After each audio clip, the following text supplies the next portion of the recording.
ہے یہ دروازوں کی دیکھیں کیل اور دیار کے دروازے، تو یہ اندر آپ اس کی پوزیشن دیکھیں تو رومز بہت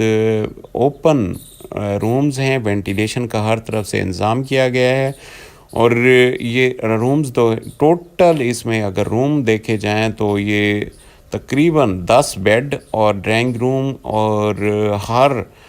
روم کے ساتھ اٹیچ واش روم اور 3 سے 4 کچن۔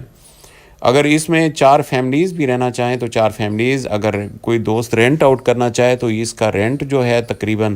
3 سے 3.5 لاکھ روپے ہم رینٹ بھی وصول کر سکتے ہیں، کیونکہ اتنی بڑی کوٹھی میں 4 فیملیز اوپر نیچے 4 فیملیز رہ سکتی ہیں، اور ہر طرف سے جو سیڑھیاں ہیں وہ سیپریٹ رکھی گئی ہیں۔ اوپر پورشن کے لیے علیحدہ سیپریٹ ڈیزائن کیا گیا ہے، نیچے والے پورشن کے لیے علیحدہ سیپریٹ ڈیزائن کیا گیا ہے، تو اس طرح کر کے